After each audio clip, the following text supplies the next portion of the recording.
Today's video is about how you can change the password of your AOL account. If this sounds helpful, watch the video till the end. Also, don't forget to subscribe to our channel and turn on the notifications so you don't miss any upcoming uploads from us. In order for you to change your password, you will need to open up a browser. You will also need to log into your AOL account. After you have logged into your AOL account, you need to click onto your profile on the top right corner of the screen. Now, on the left hand side, you need to click on Account Security.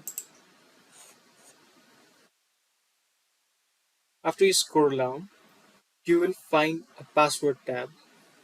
In there, you will find a Change Password. Click on the Change Password. Now you will need to create a new password. You can also check your password by clicking on the eye icon. Now click on Continue.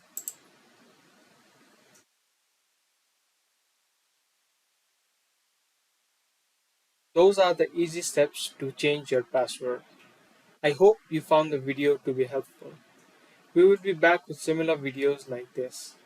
Thank you for watching.